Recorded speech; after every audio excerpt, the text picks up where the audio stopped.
स्वागत है आप सभी का एग्ज़ाम वॉरियर के यूट्यूब चैनल पर। आज की वीडियो बहुत इंपॉर्टेंट रहने वाली है उन अभ्यर्थियों के लिए जो पुलिस कांस्टेबल की तैयारी कर रहे हैं, क्योंकि आज की वीडियो में आपको मैं पुलिस कांस्टेबल के सिलेबस के बारे में बताऊंगा कि किन चीज़ों पर आपको ज़्यादा ध्यान देना चाहिए, कौन सी ऐसी चीज़ें हैं जो ज़्यादा इंपॉर्टेंट हैं, जिन पर आपको ज़्यादा मेहनत करने की ज़रूरत है। तो चलिए बात करते हैं सबसे पहले की, जो कि है इंग्लिश ग्रामर। अगर आपने प्रीवियस ईयर क्वेश्चन पेपर देखा होगा तो आप सभी जानते हो इंग्लिश ग्रामर के क्वेश्चन किस प्रकार से पूछे जाते हैं। जो लेवल रहता है क्वेश्चन का वो काफ़ी अच्छा रहता है। तो यहाँ पर जो चीज़ें आपको तैयार करनी होगी वो है जैसे article, vocabulary, synonym antonym, one word substitution, active and passive voice, sentence, idiom and phrases, sentence correction, spellings, verb, preposition, modal, sentence structure, fill in the blanks, reading comprehension. ये इंग्लिश ग्रामर के कुछ एक important topic है जिन पर आपको ध्यान देना चाहिए। फिर अगर हम बात करेंगे जो कि है हिंदी ग्रामर में, हिंदी ग्रामर में आप पढ़ सकते हो हिंदी भाषा का विकास, बर्तनी, संधि, पर्यायवाची, विलोम शब्द, अनेक शब्दों के लिए एक शब्द, मुहावरे, कहावतें, अलंकार, वाक्य में रिक्त स्थान की पूर्ति, वाक्य शुद्धि। ये कुछ एक इंपॉर्टेंट टॉपिक है जिनको आपको देखना पड़ेगा। फिर बात करें, ये है मैथ और साइंस। आप सभी जानते हो मैथ और साइंस के मिक्स क्वेश्चन पूछे जाते हैं। तो मैथ में अगर आप बात करें क्या क्या चीज़ें आपको पढ़नी चाहिए, तो वो है नंबर सिस्टम। और जो मैथ बेसिक से अपना क्लियर करना चाहते हैं, मैंने मैथ की पहले ही क्लासेस ली है, उसकी प्लेलिस्ट एक अलग से चैनल पर बनी हुई है, आप वहाँ से उन वीडियोज़ को देख सकते हो। Number system, fraction, simplification, ratio and proportion, simple interest and compound interest, profit and loss, percentage, average, discount, time and work, time and distance, mensuration, mixture and alligation, data interpretation, biology. ये आपके science के topics हैं। आप laws of physics, law of chemistry, chemical properties, ये आपके कुछ एक topic हैं जो मैथ और साइंस से थे। अब बात करेंगे रीजनिंग की, और उससे पहले बात करते हैं जीके सेक्शन की। जीके सेक्शन में आपको करंट अफेयर पढ़ने होंगे, नेशनल और इंटरनेशनल। और रही बात करंट अफेयर की, जब भी कोई भर्ती निकलती है उससे 6 महीने पुराने आप पढ़ सकते हो, तो वो इनफ है। फिर हिमाचल प्रदेश का जीके आपको पढ़ना होगा। जीके में क्या क्या चीज़ पढ़ोगे, तो history, geography, socio economic and information, ये सब चीज़ें आप पढ़ोगे। इंडियन जीके की बात करें तो इंडियन जीके में भी आपको उसकी हिस्ट्री पढ़नी होगी, उसकी ज्योग्राफी पढ़नी होगी।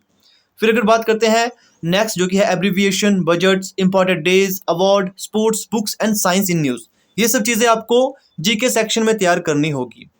और अब बात करते हैं रीजनिंग की। Analogies, syllogism, coding decoding, mirror image, alphabet series, problem solving, arrangements, blood relation, embedded figures, visual memory, direction, visual memories, clock and calendar, number series, decision making. यहाँ पर आपको एक जो इंपॉर्टेंट टॉपिक है वो है रेल से रिलेटेड, रेल और बोट एंड स्ट्रीम, जो आपको यहाँ पर देखने को मिलेगा, बोट एंड स्ट्रीम। नेक्स्ट यहाँ पर पजल,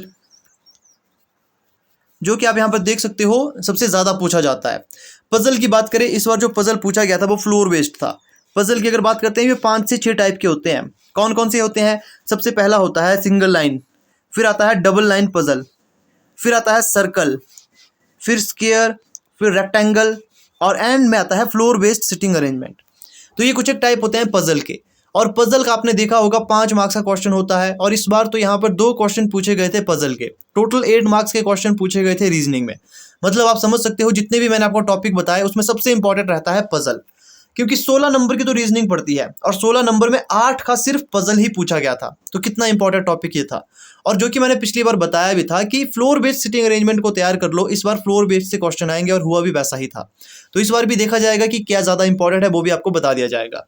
तो ये कुछ एक टॉपिक मैंने आपको बताए। अब बात करते हैं इनमें सबसे इंपॉर्टेंट टॉपिक क्या है। अब देखिए, जो टॉपिक आपको मैंने इसमें से बताए, कुछ एक ऐसे टॉपिक्स हैं, कुछ एक ऐसे सिलेबस हैं जिनको आप 1 से 2 महीने में तैयार कर सकते हो। कुछ एक ऐसे सिलेबस हैं जिनको तैयार करने में 5 से 6 महीने लग जाते हैं। तो जो सबसे इंपॉर्टेंट टॉपिक है जिन पर आपको ज़्यादा ध्यान देना चाहिए, सबसे पहले इंग्लिश ग्रामर। इंग्लिश ग्रामर को तैयार कर लो, फिर मैथ, और फिर रीजनिंग। ये ऐसे टॉपिक है जो 1 या 2 महीने में तैयार नहीं होते हैं। अगर आप किसी कॉम्पिटिटिव एग्जाम की तैयारी कर रहे हो और उसमें ये पूछे जाते हैं, तो आपको पहले से ही काफ़ी लंबे समय से इनकी तैयारी करनी होगी, क्योंकि जब एक बार आपको ये चीज़ें समझ आती है फिर आपको प्रैक्टिस करनी होती है, ताकि जो समय आपको किसी क्वेश्चन को करने में लग रहा है वो घट सके। जिस क्वेश्चन को आप 1 मिनट में करते हो, आपको प्रैक्टिस कर करके उसे 10 सेकंड में कंप्लीट करने की आदत डालनी होगी। तो ये वो टॉपिक है जिन पर आपको ज़्यादा ध्यान देना चाहिए।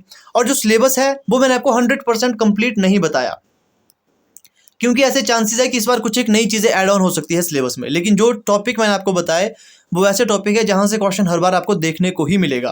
तो चाहे सिलेबस में बदलाव हो या ना हो, ये टॉपिक्स हमेशा पूछे जाते हैं। जो टॉपिक मैंने आपको बताया सिलेबस में, चाहे इंग्लिश हो, हिंदी हो, रीजनिंग, मैथ या साइंस, उन्हें आपने तैयार ज़रूर कर लेना है।